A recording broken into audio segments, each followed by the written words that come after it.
Fala galera, professor Camacho na área Mundo Química. A aula de hoje fala sobre a lei de Hess. Solta a vinheta!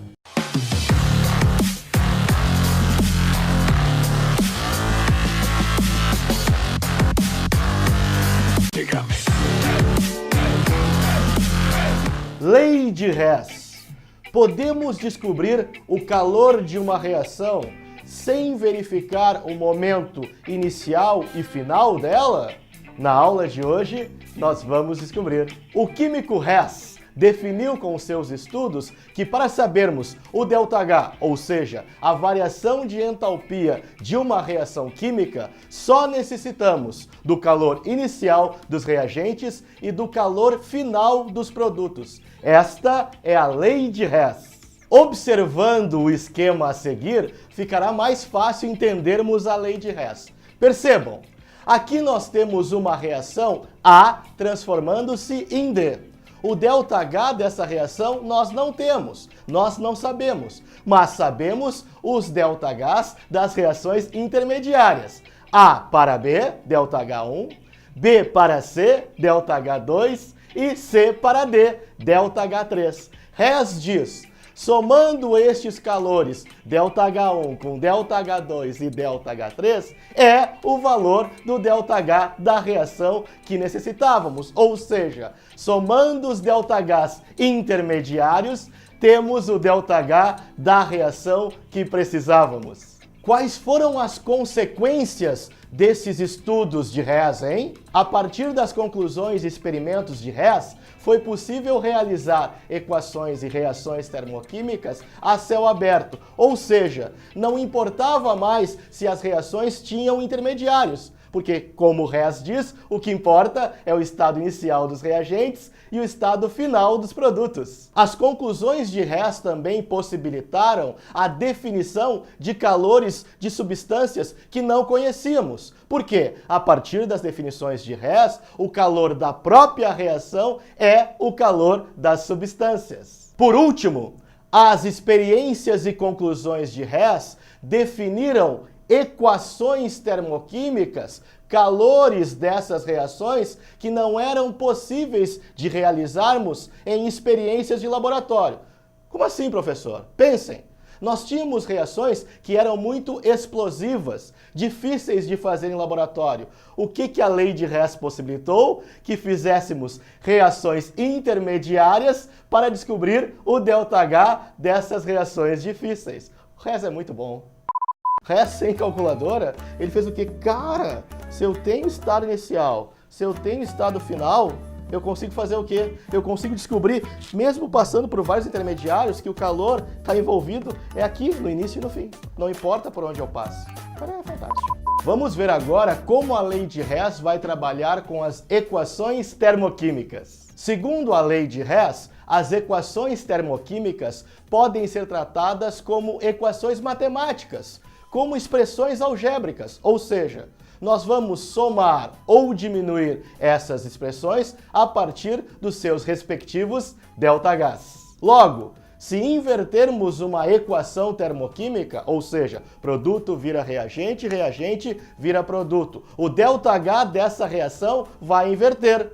Se ele era positivo, ele vai virar negativo. Se ele era negativo, ele vira positivo. Multiplicando-se ou dividindo-se o valor dos coeficientes estequiométricos por um número, o valor do ΔH também vai ser multiplicado ou dividido por este número. Um exemplo, se eu multiplico todos os coeficientes estequiométricos de uma reação por 2, o ΔH vai ter que ser multiplicado por 2. Se eu divido todos os coeficientes estequiométricos das substâncias da reação, divido por 4, o ΔH também vai ter que ser dividido por 4. Vamos a um primeiro exemplo de um cálculo utilizando a lei de Hess. O problema nos solicita que calculemos um ΔH desconhecido. O ΔH desconhecido é respectivo desta reação que está aparecendo aí para vocês. Carbono grafite se transformando em carbono diamante. O mesmo problema nos fornece duas reações como dados. Essas duas reações apresentam os seus respectivos ΔHs, suas variações de entalpia. Vamos ver. Nós temos carbono grafite mais gás oxigênio se transformando em gás carbônico, CO2 gasoso. O ΔH dessa reação é de menos 94 quilocalorias por mol. A segunda reação apresentada como dado é carbono diamante mais O2 gasoso se transformando em gás carbônico também gasoso. O ΔH desta reação é de menos 94,5 quilocalorias por mol. Vamos manipular as duas reações fornecidas como dados para chegar a este ΔH. Pela reação problema, nós precisamos do carbono grafite no lado esquerdo, lado dos reagentes. Ora, nós temos o carbono grafite na primeira reação e está no lado correto, lado esquerdo. Ou seja, a primeira reação fica mantida, nós não mexemos com ela. Pela reação problema, nós precisamos do carbono diamante do lado direito, lado dos produtos. Ora, nós temos carbono diamante na segunda reação. Só que está do lado errado. O que a gente vai fazer então com essa segunda reação? Invertê-la. O que é produto vira reagente, o que é reagente vira produto. Assim, nós vamos ter o carbono diamante na direita, nos produtos, como a reação problema pede. Fazendo isso, percebam que nós poderemos cortar o que está igual em lados opostos. Assim, nós vamos obter como resultado carbono grafite virando carbono diamante. Agora, só precisamos somar os ΔHs. Assim, vamos ter como resultado o ΔH de 0,5 quilocalorias por mol. Essa reação é endotérmica, porque o ΔH é positivo. Vamos a um segundo exemplo sobre como a gente utiliza a lei de Hess. Prestem atenção. Este exemplo é típico do Enem, hein? Este segundo exercício traz duas reações com os valores de ΔH. Essas duas reações são etapas intermediárias da formação do ácido sulfúrico industrial.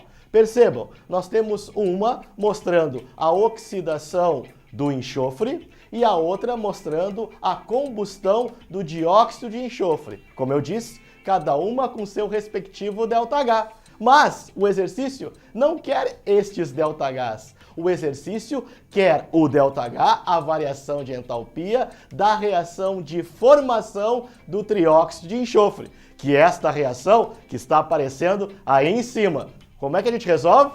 Lei de Hess. Lembrem-se, a nossa reação base é esta reação bem acima. 2 mols de SO2 gasoso mais 1 mol de O2, dando 2 mols de SO3 gasoso. Vamos manipular as duas reações fornecidas como dados para chegar ao ΔH desta reação problema.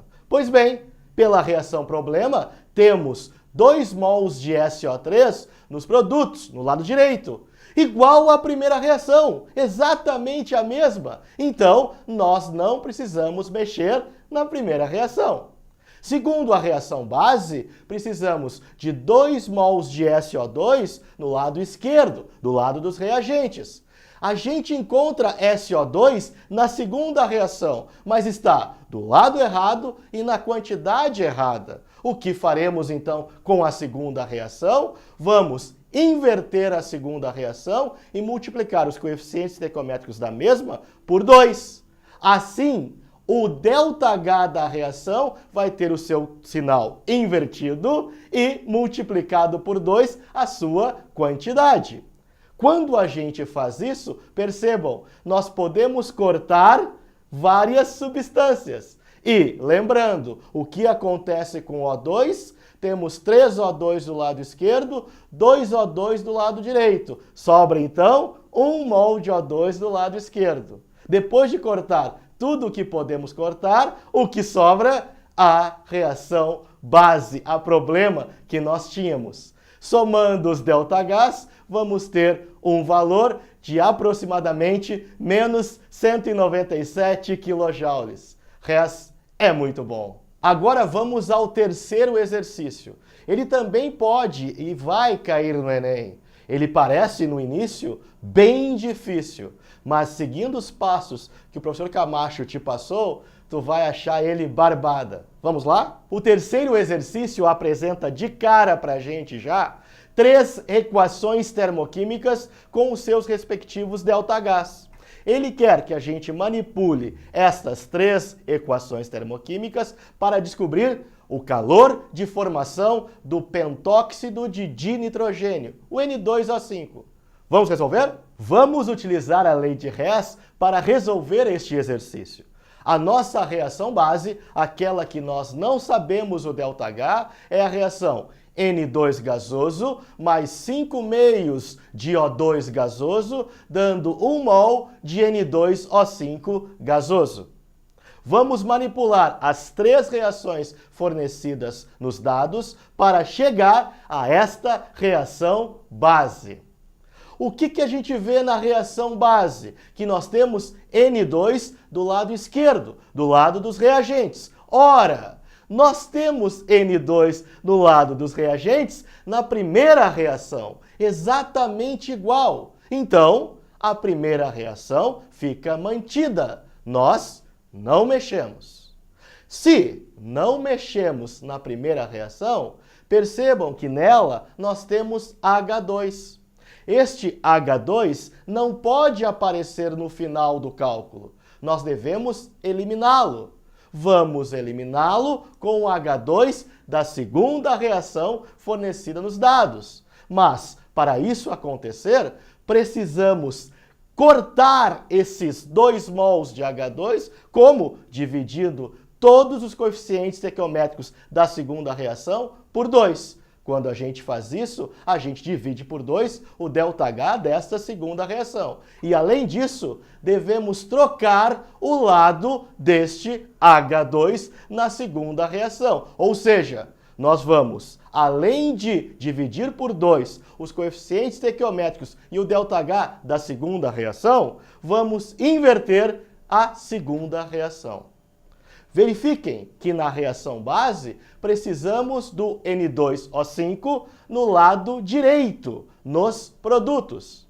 Nós temos isso na terceira reação, só que está do lado errado. Na terceira reação, o N2O5 está no lado dos reagentes. O que a gente faz com a terceira reação? Invertemos a terceira reação. Assim, cortando agora tudo que nós podemos cortar, nós chegamos à reação problema. Assim, somando os 3 ΔHs, chegamos a um valor de mais 11 kJ. A reação é endotérmica. O exemplo que acabamos de calcular é bem importante para chamarmos a atenção sobre alguns fatos na lei de Hess. Nós devemos sempre cortar ou somar as substâncias que têm o estado físico igual ou o estado alotrópico igual. Ou seja, carbono grafite, tu corta com carbono grafite. Carbono diamante, tu corta com carbono diamante. Tu não pode cortar o carbono grafite com o carbono diamante. Gás oxigênio, tu vai cortar com gás oxigênio. Tu não pode pegar o oxigênio em uma molécula e querer cortar com gás oxigênio. Isto não é possível. Acabamos de ver a lei de Hess. No início, de repente, vocês acharam este conteúdo um pouco difícil, mas seguindo os passos que o professor demonstrou na aula de hoje, vocês vão conseguir acertar todos estes exercícios na prova do Enem de novembro. Continua seguindo o teu plano de estudos. Foca o teu objetivo numa coisa só, o topo do Enem. E aí, galera, curtiram o vídeo? Faça o seguinte, então, se tu curtiu, dá vários likes aqui. Por favor, te inscreve no canal, é um pedido que eu te faço, por quê? Porque assim tu vai ajudar mais pessoas a conhecerem uma maneira diferente de estudar e aprender química. Continua conosco, é Mundo Química, é o Mundo Edu com vocês. Um abraço!